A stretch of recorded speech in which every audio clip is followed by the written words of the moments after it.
Books make you hope. Books make you dream. Books make you laugh. Books make you scream. This is the Books That Make You show, discussing books with authors and experts, unraveling the inner pages of all the books that help make us who we are. Welcome, everybody. My name is Desiree Duffy, and it is time for the Books That Make You show. Today, we are talking about books that make you go on amazing life adventures. But really quick first, I want to give a shout out to our amazing sponsor, Novelty Tins, because they create these adorable tea tins. Look at that. It's like Peter Rabbit, but it's not. It's Peter Rabbit, and inside you can find tea. They're delicious. They come in all sorts of different literary tins, and you can find them at noveltytins.com. Okay, let's go on an adventure, all right? We all dream of it, don't we? Going out on a mountain hike and discovering this cave and getting stuck inside and not knowing how to get out, or maybe traveling to Africa and going on a safari and being chased by wild lions. But you know what? We seldom really do those things, right? I mean, in our modern world, we seldom really go on these heart-racing, adrenaline rushing type of adventures. Well, maybe, just maybe, you should. Our guest today is Chet L. Richards. Now, his life has taken him from an escape from the Great Potato. We're going to find out about that. All the way to writing a famous Star Trek episode. Now that sounds exciting. And to becoming a rocket scientist. Yeah, he was like a real rocket scientist. He is a man of adventure. Chet reveals stories from a life that was so well lived and the lessons that we can all learn to appreciate along the way. In his memoir, From the Potato to Star Trek and Beyond, Memoirs of a Rocket Scientist. You can discover why nature wants to kill you in his book and how the most critical steps in your success lies in your failures. Chet is a retired aerospace engineer and inventor. He has 19 patents. He's published over 50 essays, is a surfer, whitewater rafter, a lover of music, and a man who found solace in writing about the love of his life, his departed wife, and now is here to share his tales with the world in his first memoir. Chet, a man of many talents and adventures, welcome to the show. Well, thank you for having me. Boy, that's an incredible introduction. Had no idea that's me, but I guess it is. That is you. You're an amazing man. Hence the book and why we're here to talk to you, because adventure is the through line, I feel, of Chet Richards. Can you talk a little bit about the different types of adventures, or what you see as the two different types of adventures? You have the type that's involuntary and the one that's not so involuntary. You want to talk about that? Yeah, well, everybody goes through the involuntary types. You get sick, you get taken to the hospital. That's an adventure if you want to look at it that way. And then there's the voluntary thing where you take a risk and you don't know going into the process just how it's going to work out or whether it's even going to work out if it's a really dangerous risk. I know a guy who jumps out of airplanes. Boy, I'd never do that. But he likes to do it, and good for him. The risks I've taken, there have been times when I've really wondered, why am I doing this? But the real reason for doing it is in order to be able to actually to learn more about yourself, to grow a bit, to discover the world in a different way. So if you take a look at all the voluntary risks that I've taken, they've all been of that nature. Now, of course, I've gotten picked up off the street and taken to the hospital a couple of times. So that happens too. Yeah, I guess it does. And you are always the kind of guy that's bouncing back from such episodes. One of the things that I think is interesting that you say is that we should really embrace these adventures, right? Because you come out and you're never the same again. Yeah, there's an old expression, nothing ventured, nothing gained. If you just sit and do nothing, there's no growth. You're just doing nothing. You're a tree stump. Even trees have to grow, and even trees are taking chances by growing up high. So, as a human being, growth is really, really significant to each of us. And so somewhere along the line, I figured that out. But and it's made a very big difference in my life once I did figure it out and start pursuing things. But it's not just going out into the wilderness. It's the way you look at the job that you're on. There's always something interesting that can happen in the workforce. In my case, being in the aerospace industry, I've been very lucky because the kind of projects I've been involved in have been fascinating projects. Each one of them has been an adventure of sorts. And in a couple of them, there actually were some physical risks as well. And I do want to ask you about that great potato episode because I think that takes us back to the beginning of work and ethics and family and values. But first, I want to ask one question. Nature, when you're in it has this thing where it doesn't necessarily care if you live or die. Can you tell us your philosophies on how nature treats people? Well, nature can be very dangerous. You have to understand that. And, if you're on the side of a mountain, you get an avalanche and you get caught in that. There's nothing much that you can do to avoid that, except to avoid areas where there are avalanches. And that you can do. But nature is indifferent. It's just what it is. And when you go into nature, you have to recognize that there are hazards. You have to prepare yourself for those hazards. You have to try and avoid them when and where you can. When you can't avoid them, then you grit your teeth and go through it and hope you get through it without any problems. But it's up to you. It's Yeah. not up to nature. Nature's not going to take care of you. Yeah. I mean, it really breaks you out of your world. We live in a modern society where, nature doesn't necessarily do too much to me when I'm inside. I'm nice and warm and cozy. And when you get out there, man, you're taking so many risks. And I want to talk about some of the things you've done in your life because you've done whitewater rafting and you've gone to Africa and you've been on such amazing journeys. But let's go back to the beginning first. I want to hear about this great potato episode. Can you tell us about that? Yeah, the great potato episode. Well, some background. My grandfather established a printing company. He was unusual because he actually was a college graduate back in around 1900, which was extremely unusual. And he established a printing company. And of course, my dad grew up in that environment as a printer and was a printer all his life. Well, obviously, I grew up in that printer's household as well. And did a whole bunch of jobs around my dad's place. He had a little trade shop for a number of years until his partner died. And then he went to work as a plant manager of a very large printing plant. And the summer before I went off to college, I worked at that particular printing plant, but I had the worst possible job in the world, which was refining the metal that goes into linotype machines. You had to produce ingots of a variety of lead alloy, and that had to be melted down from old galleys of type. And the galleys of type had ink on them and things of that sort that were contaminants.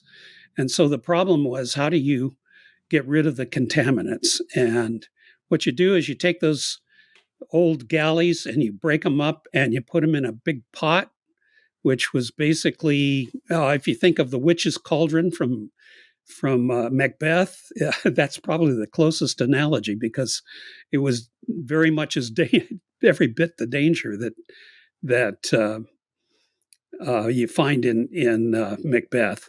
Yeah. So you had to essentially create a pool of liquid lead, and then you had to scrape the dross, the contaminants off the surface. And the way we did that was, first of all, we had to boil the liquid lead, and you do that by putting a potato in a tin can on the end of a pole and shoving it with just the right speed down to the bottom of the cauldron. And if you do it right, everything is fine. If you do it wrong, you've got lead splashing all over the place. So it's a very tricky process to learn to do this. And then once you've got the dross on the surface, it's boiled up to the surface. Then you have to skim it off, and what you use is a typical kitchen strainer, and you have to put your hand down within half an inch or so of the surface of the molten lead and skim off the dross, which is also a very dangerous thing to do. And then finally, what you have to do is you have to pour the ingots. And if you didn't get the metal completely clean in your skimming process, then again, when you started to pour the ingots, they would explode. You'd have molten lead all over the place. So I picked up a few scars along the way. I have to say that. Anyway, the story that I've written about that, the story called The Potato, I go into some detail. And basically what I did was I showed the ceremony that's involved. Everything has to be done very precisely the way it must be done. Now, I must say this. My dad didn't just throw me into this situation. He showed me how to do it. So he had done it himself when he was young and had mastered the process of doing this. And, so I'm 17 years old, and he completely trusted me in that, what is, in fact, a very dangerous environment. Yeah. And that just goes to show the value of family and legacy and nurturing and, the relationship between a father and son, which is something that really comes out in your book too, as well, doesn't it? Well, I hope so, because he was a great father. I mean, you couldn't, as I mentioned in the book, you couldn't have asked for anyone to be a better guide to life. He was an amazing man.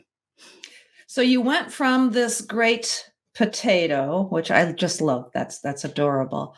But it's dangerous too. I mean, you kind of have this sense of humor about you, in order to take something that was potentially life-threatening, toxic chemicals and things like that, and just kind of spin them around. And it seems that your life has had that serendipity element to it.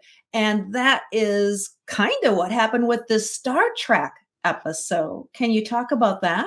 Oh, yeah. Well, so I was a graduate student. I was studying engineering at the time.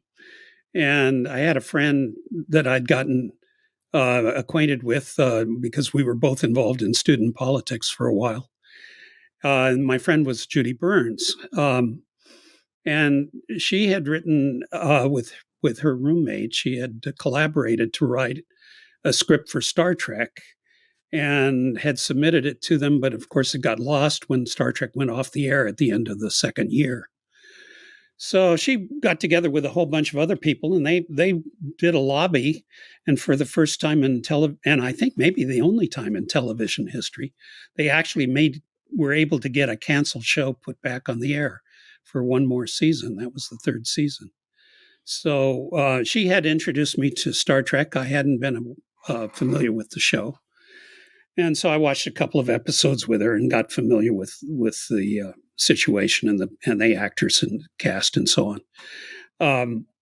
And then I went to sleep one night and I had a dream. I was dreaming that I was on the bridge of the Starship Enterprise. Very interesting place to be when you're a dream. But it wasn't a normal situation because there was a ghost. And the ghost was scaring the heck out of everybody. And so I woke up. I said, that's an interesting dream. And I wrote a note to myself, recording the fact that I just had that dream. And I called Judy in the morning and I says, hey, Judy, I just had this interesting dream last night. And I told her about it. And she says, that's a great idea for a story. So she invited me to collaborate with her in producing a script. Well, I had no idea what was involved. I mean, I'd never done anything like that before, but she had done some things like that. And she was also taking a course in script writing from a very good writer, Bob Duncan. And so I got involved and I just started working on that. We collaborated on a story treatment and then we did a speculative script. Sure. And Bob Duncan, as it turned out, had connections because he knew the producer of the show of the third season, Fred Freiberger, really well. And he opened the door for us to get the script in. instead of just getting it stuck on the slush pile. So they loved it. They loved the script. They invited us up to do the episode for real.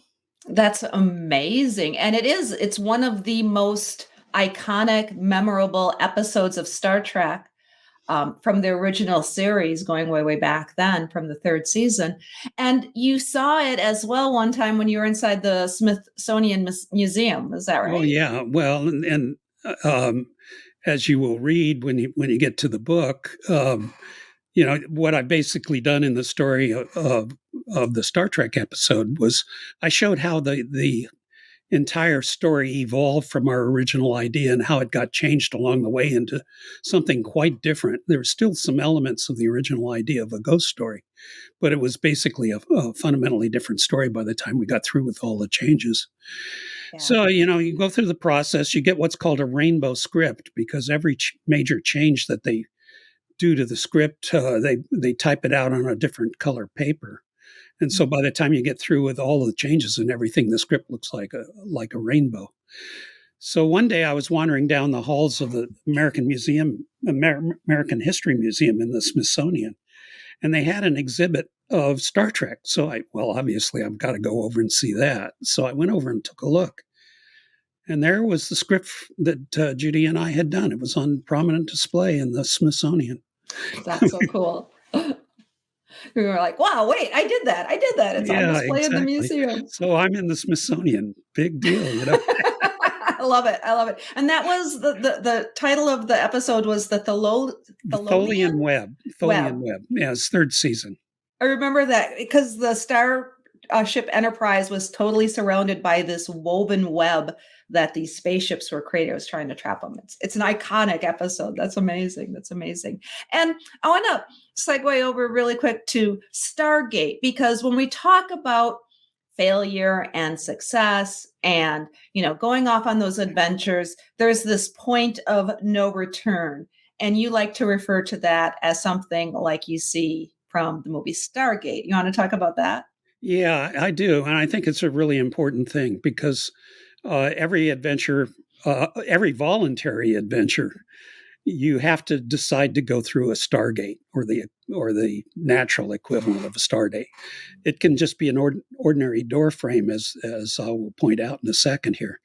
But you don't know what's on the other side of that stargate, and you're taking a risk when you walk through that stargate.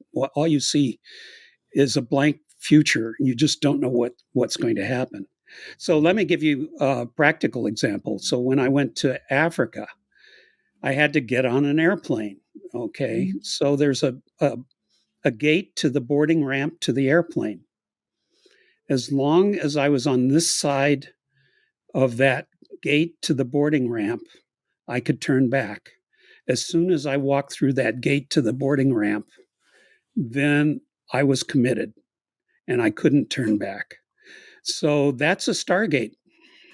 Mm-hmm. You don't know what's on the other side, and you decide to go ahead and do it anyway.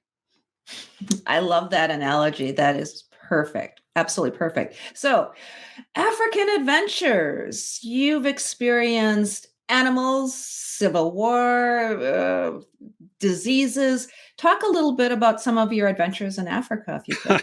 Well, I had a friend at work who was from that part of the world. And he said, when I was planning this expedition, and actually had paid all the bills and everything in preparation for it, and gotten all the shots, good heavens, how many shots you have to get in preparation.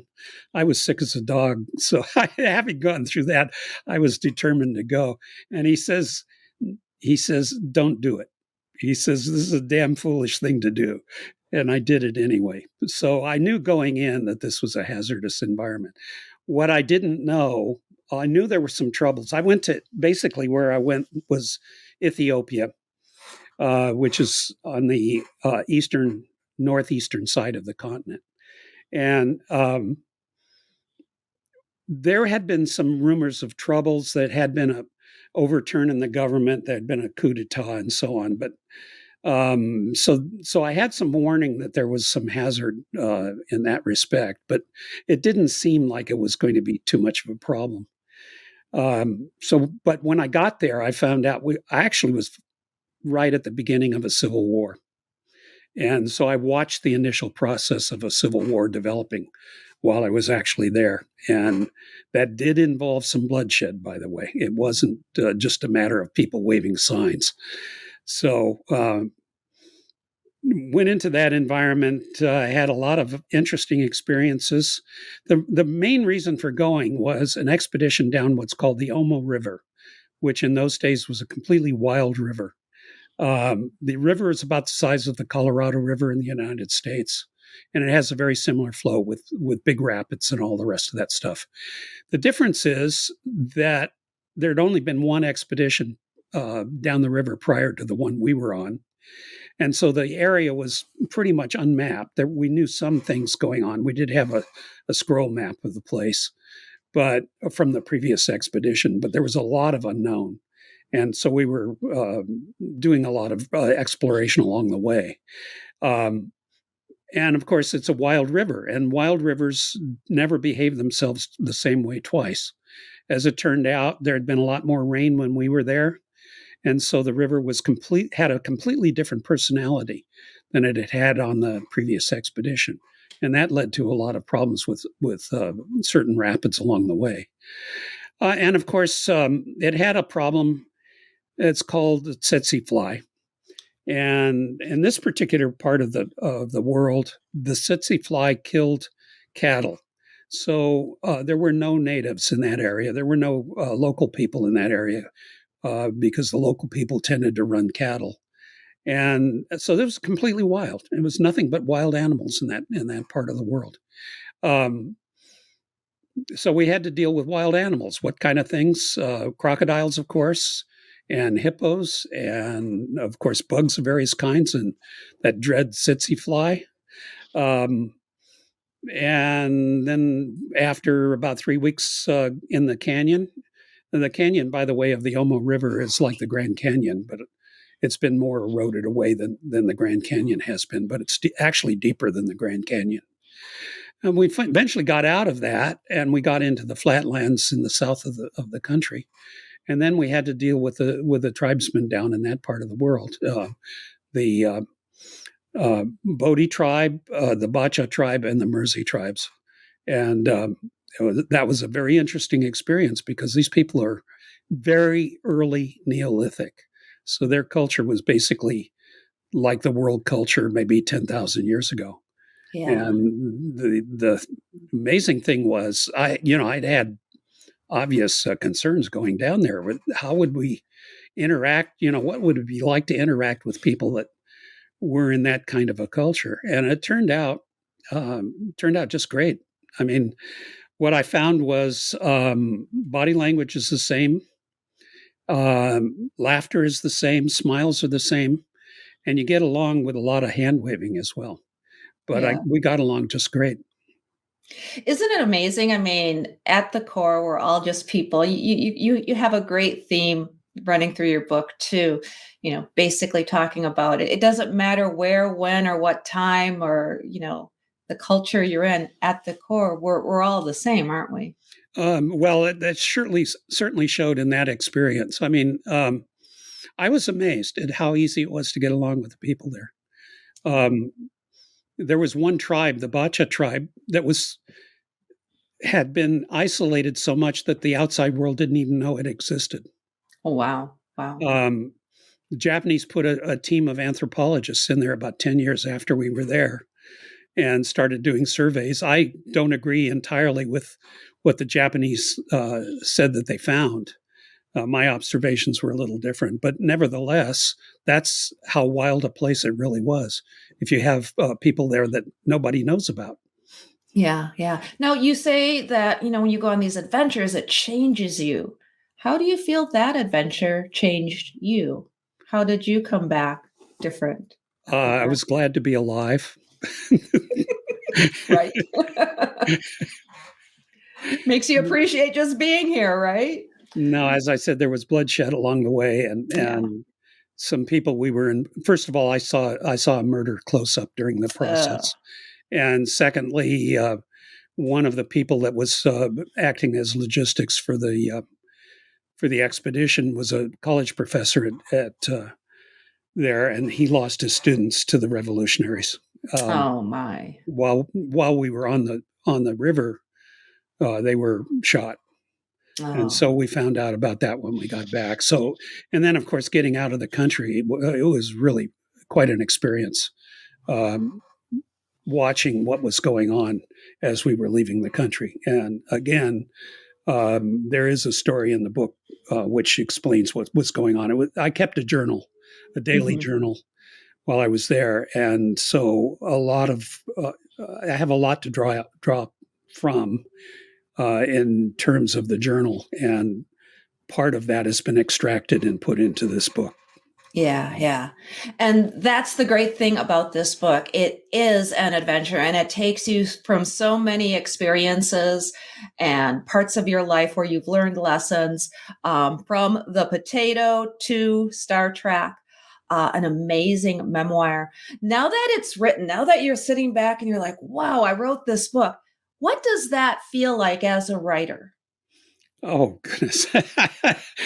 Well, first of all, it's a surprise because, as you will find out from the book, I started writing the book because my wife died, and I was just absolutely despondent at that. And I'd kept a journal, so I had some experience in writing from that point of view, and of course, learned a lot while I was doing the Star Trek thing. But I never really thought about writing the stories down, even though my wife Sarah had encouraged me to do that. But after she died, the only way I was going to get out of my despondency was to start writing. So I started writing stories, and I thought of each one of them as being kind of a letter that I was writing to Sarah. She was gone. She was in a distant place. But at least I could write her a letter and communicate that way. So each one of these stories is a standalone letter. And they just kept piling up. I just kept it, oh, that's an interesting experience. I should write that one down. Okay. Oh, there's another one. I should write that one down. So I did. And it just kept piling up. And the next thing you know, I've got a book, and there's more than just this book. Yeah, because this is the first memoir. There's others that are coming down the road, aren't there? Yes, there's at least one more volume, and then which has also been through the preliminary edit process. And then I have my journals. There's enough for 2 books in the journals. I absolutely love it. We are here with Chester L. Richards, and he is the author of, it's a mouthful, but say it with me, From the Potato to Star Trek and Beyond, Memoirs of a Rocket Scientist. Thank you so much for being with us today. Can you tell people where they can go to find the book? I know they can go to your website, chesterrichards.com. They can find it on Amazon too, right? Yeah, absolutely. Find it and enjoy it. It's a wild ride. Yes. They're letters to my wife, but they're also meant for people to enjoy. Yeah. Lots of lessons learned there. Thank you so much, Chet, for joining us on the Books That Make You show. I appreciate it. Thank you. It's been my pleasure. You bet. And thank you, everybody, for being here as well. And you can find us online anytime. The website is booksthatmakeyou.com. We are also on Facebook and Instagram and TikTok. And of course, YouTube. Make sure you ring the bell up there so that you are subscribed and you never miss a Books That Make You show. Until next time, all of my bibliophile friends, please enjoy all of the books that make you exactly who you are. The host and executive producer of the Books That Make You show is Desiree Duffy. Sound mastering and engineering by Dave Napox. Social media and content promotion by Siddhi Jahagirdar. Copywriting and editing by Mike Robinson. The Books That Make You show is an award-winning podcast produced by Black Chateau Enterprises.